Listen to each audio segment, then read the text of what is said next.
What's up, everyone? Welcome back to the channel. Boozer here. Thanks for stopping by. That's right, we have the Fusion announcement here in this video here. So we're going to jump into it and take a look and give our first impressions. I haven't read the kit yet, so we'll experience the kit together firsthand. There is the Fusion right there in the background. Turning around, it looks pretty beefed up. Kind of look like Samar Gem Curse a little bit with the stones and the green. But yeah, we'll take a better look at him in just a quick second here. But first, let's see what Plarium has to say about this champion. So next Monday, September 22nd, so now we know the start date of this fusion. We're planning to launch a fusion event for a new champion, Granyt Doorkeep.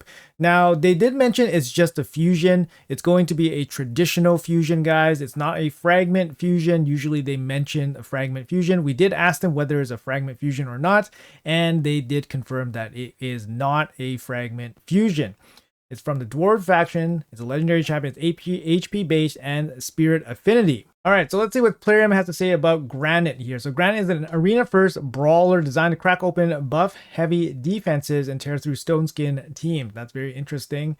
His aggressive kit brings consistent buff removal, bolstering his allies with powerful offensive buffs and a heavy-hitting finisher to close fights fast. Granyt also strips any crowd control debuffs except for sheep from himself at the start of his turn. That's pretty strong, similar to Fabian, I guess, giving him even more reliability against disruptive teams. Beyond the arena, Granyt also holds a solid PvE potential. His multi-hit A1 makes him a strong pick against Fire Knight, while his A2 brings valuable debuffs and utility for Hydra. Wow, this guy sounds like the total package if he can actually play in the arena and PvE as well. A stone skin remover will be very interesting and obviously very useful. Let's see his actual kit here. All right, so here we go. Granyt Doorkeep. A1, your bar. Attacks one enemy 3 times, so a triple hit A1, that's pretty solid. Each hit has a 75% chance, books up to 100% chance of removing 1 random buff from the target. So potential to remove 3 buffs, that's pretty cool, 100% chance. Each hit will ignore 20% of the target's defense. Now that's pretty strong. That's pretty strong. All right, only 10% damage from books. That's a little concerning, but you know, to remove 3 buffs, that's pretty nice, pretty nice. His A2, Geode Haymaker, 4-turn cooldown, books down to 3 turns. AoE, before attacking, places increased accuracy on all allies for 2 turns, has a 100% chance of placing decreased defense, and block buffs on all enemies for 2 turns. Now that's really nice. That's similar to Ugo. Ugo, right? Ugo has a decreased defense with block buffs on a 3-turn cooldown. But, you know, Granyt here has increased accuracy as well on a 3-turn cooldown. It's 5 books to make it 100%, but still, that is a nice upgraded Ugo ability. Block buff's always going to be useful in Hydra. Yeah, I mean, that's really good. Increased accuracy, very nice. A3, Demolisher Blow. 5-turn cooldown, books down to 4 turns. Single target attack. Before attacking, remove all debuff from this champion. So he self-cleanses. Places 15% shatter buff. So shatter buff is an additional ignore defense buff. So if it's a 15% shatter, it's basically giving yourself 15% ignore defense. And a 30% increase crit damage buff on all allies. Okay. So he is buffing the whole team with additional 15% ignore defense and 30% crit damage. That's big. That's big.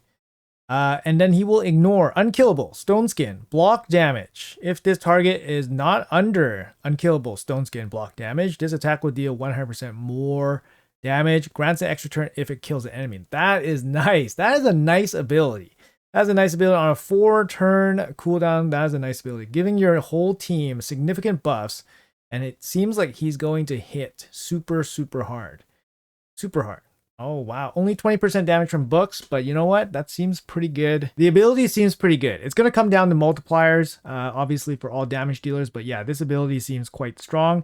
His passive, Stone Face. At the start of this champion's turn, remove any fear, true fear, provoke, stun, freeze, sleep, petrification. So hard CC, other than sheep, will be removed. Increase this champion's damage inflicted against targets with no buffs on them by 20%. So yeah, that's pretty strong. I mean, if you lead into him with a strip and then he attacks, he gets an additional 20% damage. His aura, increase ally crit rate in all battles by 20%. That's kind of interesting. It's not HP in all battles. It's not speed. Crit rate's generally kind of meh, but you're not going to use it very often. 20% is just not very strong.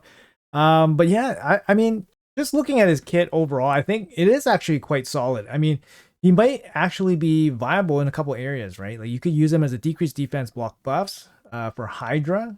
If he can pitch in decent damage, depending on how strong this AoE is, he could definitely be viable for Hydra teams, right? Like you're going to be replacing your Ugos with this guy, especially since he brings a team-wide shatter buff and increased crit damage buff as well. So that's going to be boosting up the damage of your entire team. So he's already providing quite a bit of extra team utility than somebody like Ugo. Obviously, Ugo brings leech and all that stuff, but this is a lot of damage coming out from this guy. He's also immune to like the Torment Head. So against Hydra, it'll be interesting. Sounds hopeful. Sounds like he has potential. In the arena, though, I mean, it's going to come down to multipliers. The A2, the debuffs, a little bit of a liability. Increased accuracy, usually not used too often, maybe for bomb setups, but not usually too often here. You could gear him out with less accuracy because he has increased accuracy, similar to how you would build out like Marius, for example. It's kind of cool that he has his own strip on his A1. So his A1 is always going to be pretty decent. And it has ignored 20% of the target's defense, which is pretty good. And yeah, this Demolisher Blow A3 seems quite powerful. I mean, you're either going to go through all of these really strong buffs, or you're going to deal basically double damage. And then you get extra turn when you kill somebody. That's really nice. And he has built-in 15% shatter, right? 15% ignore defense. Unless, he has block buffs on him or whatever, then he won't get the buff. But I don't know. Spirit Affinity HP-based damage dealer. There's not many good HP-based damage dealers. The most recent one that kind of sticks out in your mind is the Shredder. Void Affinity, HP-based damage dealer, and he just doesn't work. He doesn't hit hard enough. His kit read really good. Really good passive as well. In some ways better passive than Granyt, because Shredder has ways to prevent his own death, right? With the evade, with the damage mitigation and all that. So Shredder actually probably has a slightly better passive just to keep himself alive, which is really important, right? That's what makes some of these champions so viable, is that they have passives that keep themselves alive, give themselves extra life, stuff like that, cheat death. But for Granyt here, his passive is, it's fine. It means he can't be controlled as easily, and he deals a little bit more damage, but you can just, steal one, take him out, right? Take him out, nuke him, and then he has no way of recovering. So I'm not 100% convinced that he's going to be super arena viable. But I do like his kit. I think it is versatile enough that it's probably useful for most people in Hydra as a decreased defense and block buff champion. I might even squeeze this guy into a team or two. But as an arena champion, I have a hard time seeing this guy cracking really, really strong teams. But you never know. Maybe his A3 hits super, super hard. But we will see. We also have a bunch of events coming in October. Is this a skippable fusion? I don't know. Is it a skippable fusion? I don't know. I think it's it reads pretty well. It's probably going to help a lot of players out. It doesn't seem like a bad champion, and he definitely seems very useful. Like I said, his A2 is like a pretty premium AoE decreased defense. And if his A3 hits super hard, I mean, he could be a really, really good arena nuker for a lot of accounts. But, we have to always consider what's going to happen in October. We still have a couple guaranteed champion turtle events coming. And, it's going to come down to how difficult this fusion is going to be. It's going to be a traditional fusion. We don't know what's going to happen.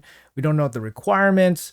And at some point, we'll probably have to expect that his 5-star soul is going to be up for grabs as well. And as a damage dealer, you definitely want that 5-star soul. And his kit requires a little bit of accuracy as well. So a 5-star soul will be very useful for him. But anyways, just a quick look here. First impressions. I think his kit is mostly pretty straightforward. We'll have to check out the multipliers to see how great he is, if he's great at all. But yeah, after the whole Shredder, the Shredder playtest and how disappointed he was. I'm kind of holding my breath on this HP based damage dealer and how good he will be. The benchmark is always going to be Taras for HP based damage dealers, well, at least non-mythical anyways. So I don't know how this guy's gonna rack up, but probably not gonna be at that level. Anyways, guys, let me know in the comments below what you guys think about Granyt Doorkeep. Thanks so much for watching. Appreciate your time. Have a great day, and I'll see you guys in the next video.